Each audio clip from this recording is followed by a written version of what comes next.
dan mahasiswa, kita ketemu lagi di topik berikutnya dalam pembelajaran bahasa Inggris tentang simple past tense. Tapi sebelum saya lanjutkan, jangan lupa subscribe, like, share, dan komen video ini. Oke, sekarang kita lanjutkan. Simple past tense. Simple past tense adalah kalimat yang mengungkapkan suatu peristiwa, kenyataan umum, atau general truth, dan kebiasaan atau habitual action di waktu lampau dalam waktu yang spesifik atau tertentu. Yang artinya adalah kejadian itu berlangsung pada waktu lampau ketika kita berbicara sekarang.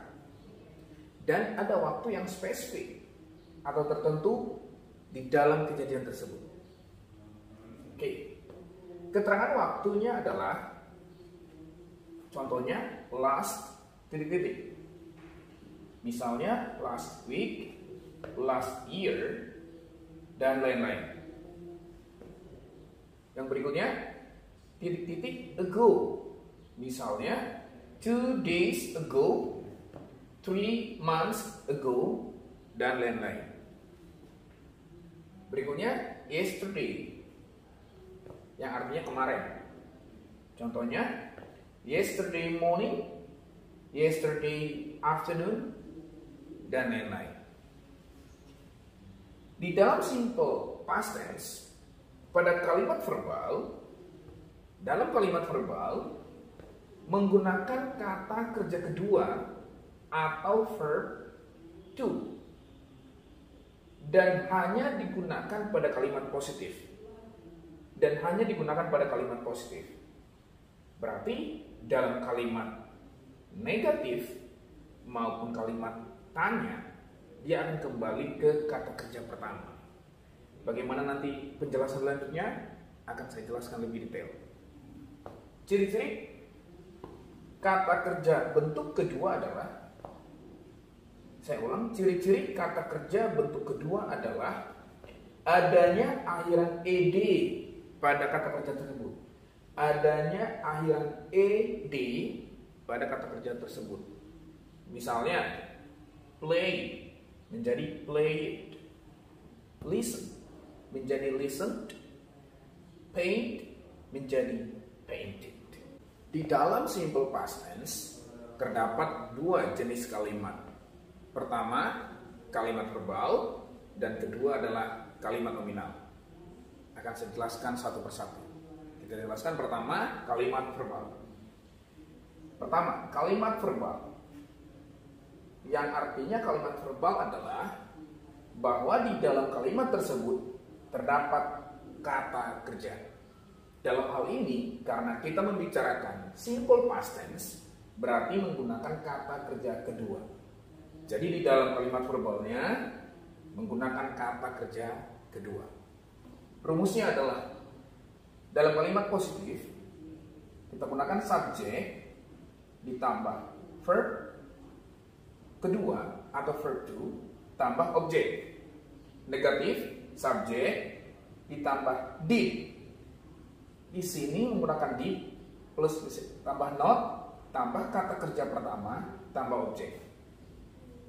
Kenapa di sini menggunakan did?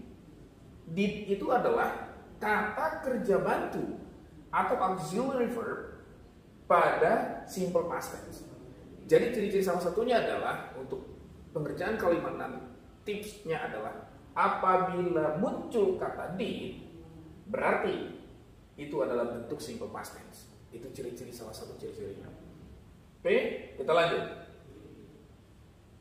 Kalimat negatif, kalimat tanya kita geser. Did geser ke depan, subjeknya kita geser juga, ya. Kembali ke kata kerja pertama karena sudah dibantu oleh kata kerja bantu did, ya. Terus ditambah objek, ya. Jadi kalau misalnya berubah dari kalimat negatif ke positif, positif ke negatif, ataupun kalimat tanya ke negatif sama. Dalam hal ini negatif ke kalimat tanya tinggal kita geser aja did itu ke depan dan geser subjek ini ke belakang did. Selanjutnya adalah tergantung kalimatnya itu apa. Ya, contoh kalimatnya dalam kalimat positif. He opened the window this morning. Dia, laki-laki, dalam hal ini laki-laki, membuka jendela pagi ini. Ini adalah kata kerja kedua dengan ciri-ciri tadi, ditambahkan ed pada kata kerja tersebut. Negatifnya, he did not open the window. Ini kembali, saya ulang kembali ya, ini kembali ke kata kerja pertama karena terdapat did, kata kerja bantu did. Ya, jadi dia kembali ke kata kerja pertama. Kalimat tanyanya adalah, tinggal kita geser. Did he open the window? Apakah dia, laki-laki, dalam hal ini laki-laki, membuka jendela itu? Did he open the window? Kalau jawabannya adalah yes, he did. Tinggal kita balik tadi yang tadi. Kita balik subjek ini ke depan, did-nya ke belakang. Kalau no-nya, no, he did not. Ya. Jadi cara pengerjaannya nanti apabila di sini did, berarti sini harus did. Di sini subjek he, di sini pun harus he. Itu trik, salah satu trik untuk menjawabnya. Kalau misalnya sini did they, di sini adalah yes, they did. Ataupun no, they did not. Sekarang kita lanjut jenis kalimat kedua dalam simple past tense, yaitu kalimat nominal. Bahwa di dalam kalimat nominal itu menggunakan to be. Dalam hal ini to be simple past tense, yaitu was dan were. Oke. Yang mana subjek menggunakan was dan were nanti akan saya jelaskan. Oke, rumusnya adalah dalam kalimat nominal, kalimat positif, subjek ditambah to be. To be-nya itu was atau were. Penggunaan dari was atau were ini tergantung dari subjek yang tadi. Terus ditambah objek.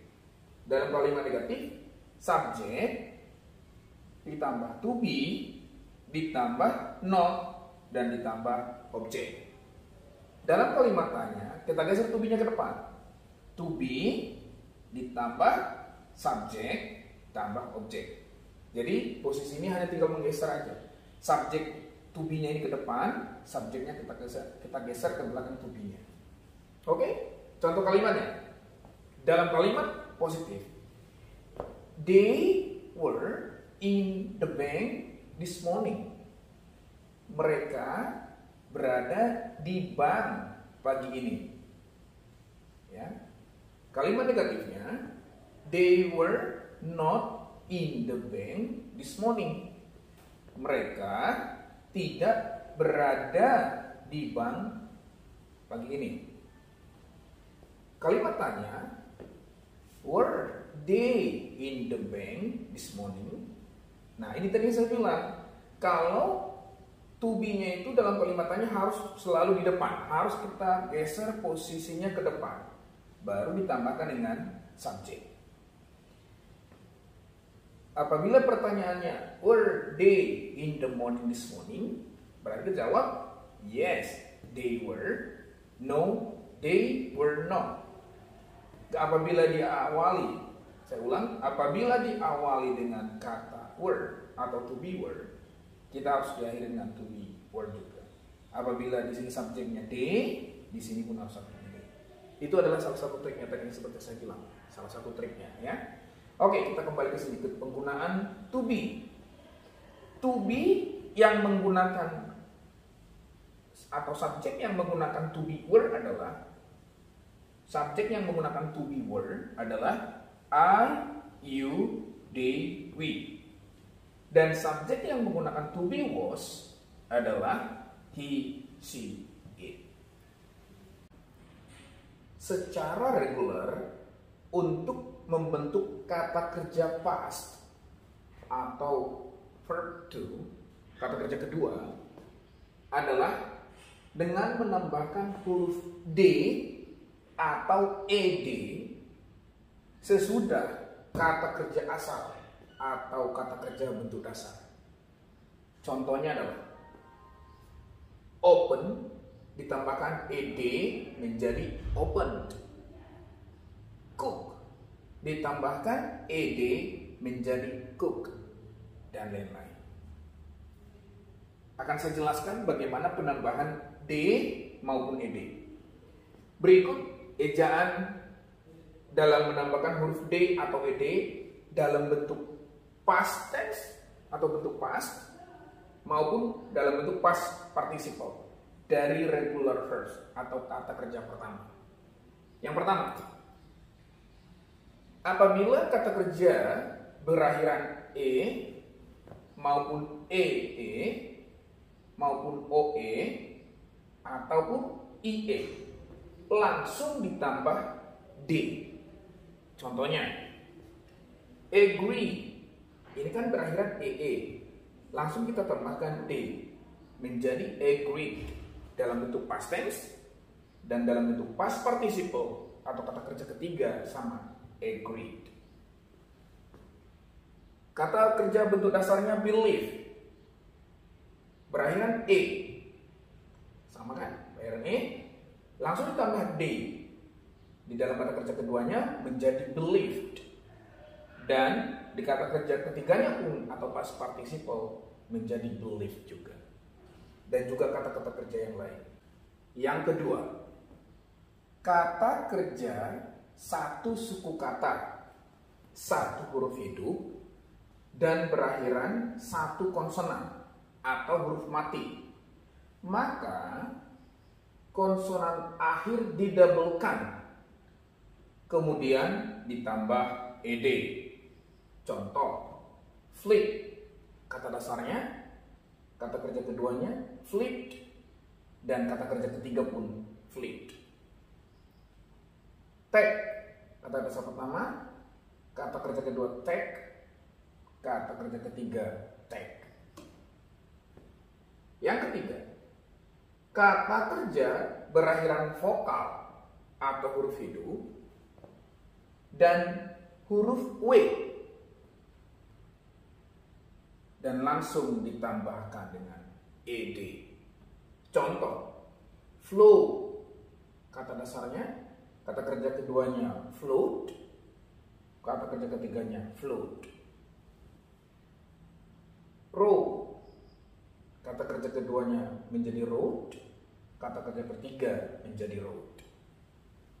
Yang keempat, kata kerja dua suku kata berakhiran satu vokal dan satu konsonan selain huruf w, x, atau y.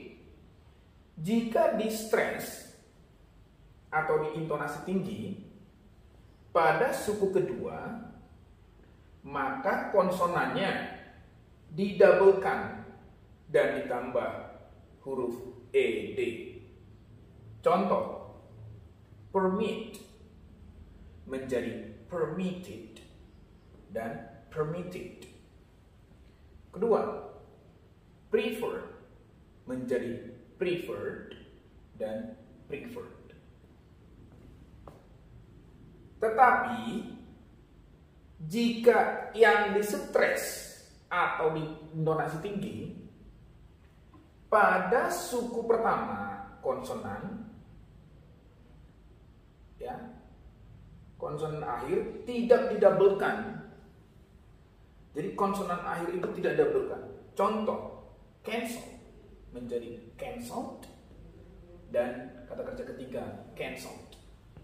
Mirror, kata kerja kedua mirrored dan kata kerja ketiga mirrored. Yang kelima, dalam bahasa Inggris British, kata kerja dua suku kata yang berakhiran satu vokal dan satu konsonan semuanya didabelkan, baik yang di stress di suku pertama maupun di suku kedua. Contohnya, cancel menjadi cancelled, menjadi kata kerja ketiganya cancelled. Travel, kata kerja kedua traveled Kata kerja ketiga, traveled. Yang keenam, kata kerja berakhiran y dan sebelumnya konsonan atau di depan huruf y itu adalah konsonan, maka huruf y diubah menjadi huruf i dan ditambahkan huruf ed. Contoh, cry, kata kerja keduanya menjadi cried, kata kerja ketiga pun cried.